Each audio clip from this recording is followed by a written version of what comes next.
கள்ளச்சாராய விற்பனை செய்வதற்கு தூண்டுகோலாகவும் உடந்தையாகவும் இருந்த அரசு அதிகாரிகளாக செயல்படுபவர் மீது வன்கொடுமை தடுப்பு சட்டம் பாயும் என தேசிய தாழ்த்தப்பட்ட ஆணையத்தின் இயக்குநர் எச்சரித்துள்ளார். கள்ளச்சாராயம் குடித்து கள்ளக்குறிச்சி மாவட்ட அரசு மருத்துவக் கல்லூரி மருத்துவமனையில் சிகிச்சை பெற்று வருபவர்களை தேசிய தாழ்த்தப்பட்டோர் ஆணையத்தின் இயக்குநர் ரவிவர்மன் சந்தித்து விசாரணை செய்து ஆறுதல் கூறினார். பின்னர் செய்தியாளர்களிடம் பேசிய அவர், விஏஓக்கள் மற்றும் காவல்துறையினருக்கு தெரிந்தே கள்ளச்சாராய வியாபாரம் நடக்கிறது என்றும் இதுகுறித்த விரிவான அறிக்கையை மத்திய அரசிடம் ஒப்படைப்போம் என்றார்.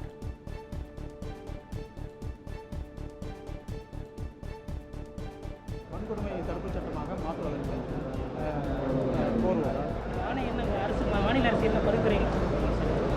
மாநில இந்த உடனடியாக மாநில அரசு நடவடிக்கை மேற்கொண்டிருக்கிறது. உண்மையிலே எந்த ஊழியர் இந்த தவறு நடப்பதற்கு ஆதரவாக செயல்பட்டிருக்கிறார்களோ அவர்களை தண்டனைக்கு உட்படுத்த வேண்டும். அதை தவிர்த்து இந்த குற்ற நடவடிக்கையில் உடந்தையாகவோ ஆதரவாகவோ இல்லாத அலுவலர்களை பணி நீக்கமோ அல்லது வேறு தண்டனையோ கொடுப்பது ஒரு நல்ல ஒரு நடவடிக்கை அல்ல. இந்த ஆதரவாக செயல்பட்டவர்கள்ன்ற பட்டியலில் இந்த மாவட்டத்துடைய எஸ்பி இருந்திருக்கிறாரு, மாவட்ட ஆட்சியர் அவங்க எல்லாம் வழக்கு பதிவு செய்யணும்னு சொல்லி தாழ்த்தப்பட்ட ஆணையம் கூறுதா, இல்லை வேற என்ன வகையில்?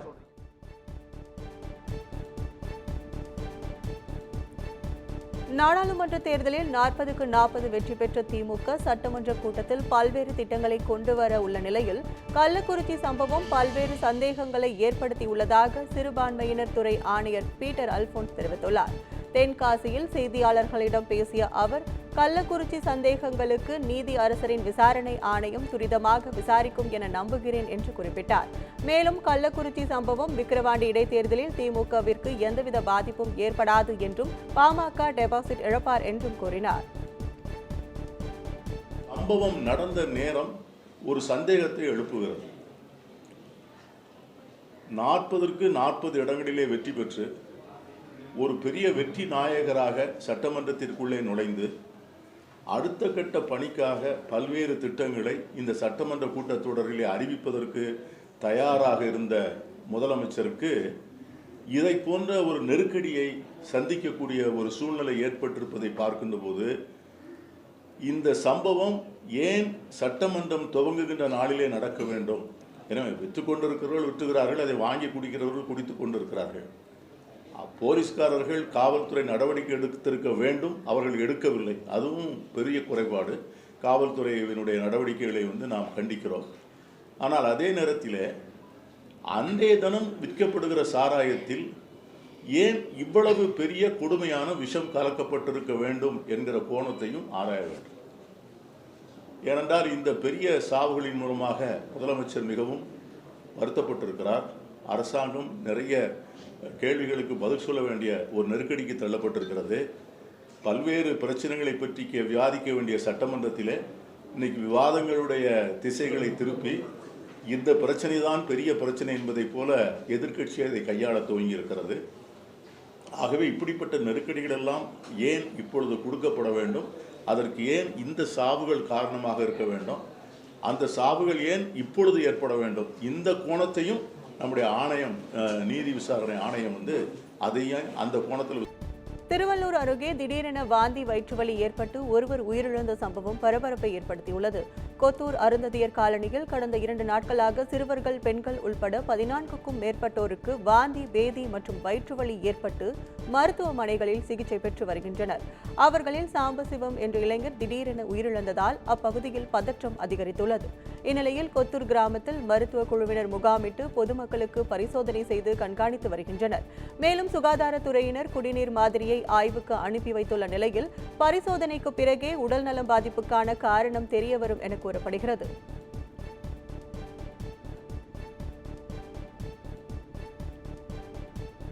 மதுரவாயலில் 15 வயது சிறுவனுக்கு HIV இருப்பதாக ரிப்போர்ட் கொடுத்த தனியார் ரத்த பரிசோதனை மையம் மீது நடவடிக்கை எடுக்க கோரி வில்லன் நடிகர் கார்த்திக் போலீசில் புகார் அளித்துள்ளார்.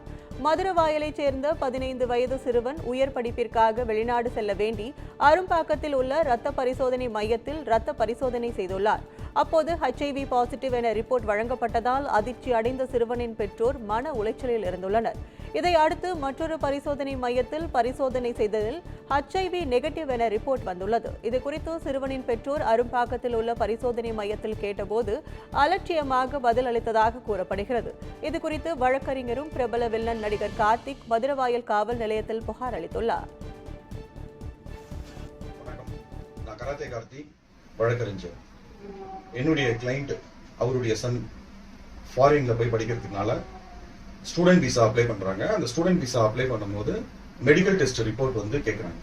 ஸோ இவங்க வந்து 15/6/24 அன்னைக்கு மார்னிங் வந்து மணிபால் ட்ரூ டெஸ்ட் லேப்ல பிளட் டெஸ்ட் எடுக்கிறாங்க. அந்த பிளட் டெஸ்ட் ரிப்போர்ட் வந்து அன்னைக்கு ஈவினிங் வருது, HIV பாசிட்டிவ் அப்படின்னு வருது. மற்றும் PCV, MCH, MCHL கூடுதலாகவும் குறைவாகவும் இருக்குன்னு ரிப்போர்ட் வருது. ஸோ இவங்க வந்து மன உளைச்சலாகி அவங்களுடைய அம்மா வீடு செங்கல்பட்டுக்கு போய் மறுநாள் 16/6/2024 அன்னைக்கு வந்து ஒரு டெஸ்ட் எடுக்கிறாங்க ராஜ் கிளினிக்கல் லேப்ல. அன்னைக்கு ஈவினிங் வந்து ரிப்போர்ட் வருது HIV நெகட்டிவ் அப்படின்னு. மற்றும் PCV, MCH, MCHL இது எல்லாமே சரியாக இருக்குதுன்னு சொல்லி ரிப்போர்ட் வருது. சார் வந்து சாஃப்ட்வேர் இஷ்யூனால வந்து தவறு நடந்திருக்கு, சாரி சார். என்ன சார் நீங்க பாட்டுக்கு சாஃப்ட்வேர் இஷ்யூன்னு சொல்லி சொல்றீங்க, இது எவ்வளவு சீரியஸான ஒரு விஷயம், அவங்க பேரண்ட் வந்து எவ்வளவு பாதிக்கப்பட்டிருக்காங்க அப்படின்னு சொல்லி கேட்கும்போது நாங்க என்ன சார் வேணும்னா பண்றோம் நாங்க அப்படின்னு சொல்லிட்டு போனை வந்து கட் பண்றாங்க. ஸோ நான் உடனே மறுநாள் மார்னிங் வந்து கமிஷனர் ஆஃபீஸ்ல கம்ப்ளைண்ட் கொடுத்து மதுரவாயல் காவல் நிலையத்துக்கு அது வந்து ஃபார்வர்ட் ஆகி வருது. இன்ஸ்பெக்டர் பூபதி ராஜா இம்மீடியட்டா வந்து அதுக்கு ஆக்ஷன் எடுத்து மகாராஜன் எஸ்ஐ அவர்கிட்ட வந்து கொடுக்குறாங்க டீடைல்ஸை. அவர் உடனே எல்லாருக்குமே கால் பண்றாங்க. வித்தின் 15 மினிட்ஸ்ல அவங்க எல்லாருமே ஸ்டேஷன் வரணும்னு சொல்லி கேட்ட உடனே அவங்களுடைய MD வந்து பேசுவாங்கன்னு சொல்லி அவங்க ஏதோ பேசினாங்க. ஸோ நான் அதுதான் மீடியா முன்னாடி ஒரு விழிப்புணர்வு ஏற்படுத்தணும்னு தான் நான் வணக்கம். புதுச்சேரியில் நேற்று இரவு பெய்த மழையால் தற்காலிக பேருந்து நிலையம் குளம் போல் மாறியதால் பயணிகள் கடும் அவதியடைந்தனர். ஸ்மார்ட் சிட்டி திட்டத்தின் கீழ் 31 கோடி ரூபாய் செலவில் பேருந்து நிலையத்தை நவீனப்படுத்தும் பணிகள் நடைபெற்று வருகிறது.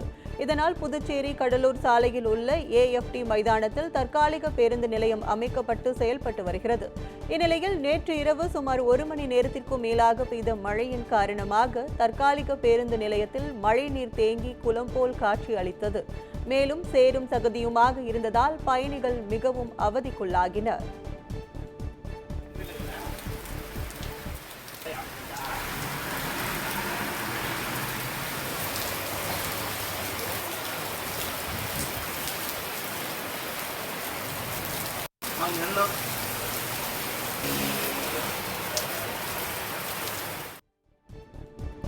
சிவகங்கை மாவட்டம் பிள்ளையார்பட்டி இந்தியன் வங்கியில் அடகு வைத்த தங்க நகைகளை அலுவலர்கள் மோசடி செய்து ஏமாற்றியதாக காவல் நிலையத்தில் பாதிக்கப்பட்டவர்கள் புகார் அளித்துள்ளனர்.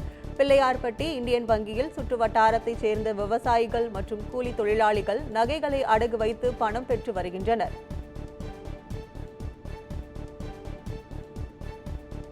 அவ்வாறு அடகு வைத்த நகையை திருப்பும் பொழுது நகைகள் வெட்டப்பட்டும் ஒட்டப்பட்டும் இருப்பதைக் கண்டு அதிர்ச்சி அடைந்த மக்கள் வங்கியில் முறையிட்டனர். இதுபோன்ற தவறுகள் நடக்க வாய்ப்பில்லை என்றும், இருப்பினும் வாடிக்கையாளர்கள் புகார் அளித்ததை தொடர்ந்து விசாரணை செய்து வருவதாகவும் வங்கி நிர்வாகிகள் தெரிவித்துள்ளனர். இதையடுத்து வங்கிக்கு வெளியே பாதிக்கப்பட்ட பெண்கள் கண்ணீருடன் தாங்கள் ஏமாற்றப்பட்டதாக குற்றம் சாட்டியுள்ளனர்.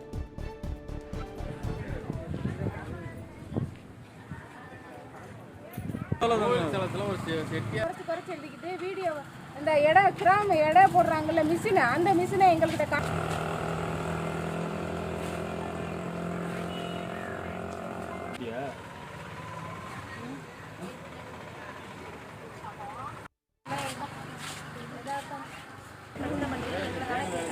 நீங்க எங்கே கொடுத்து வந்தீங்களோ எங்களுக்கு தெரியாது அப்படின்னா நாங்கள் கொடுக்கையில் வந்து முழுசாக கொடுத்த நகை வந்து சரி 20 கிராம் 310 மில்லி தான் இருக்குது. என்னோட செயினோட லெவல் அளவு வந்து 23 கிராம் 35 மில்லி. ஆனால் இப்போ 20 கிராம் 310 மில்லி தான் இருக்குது.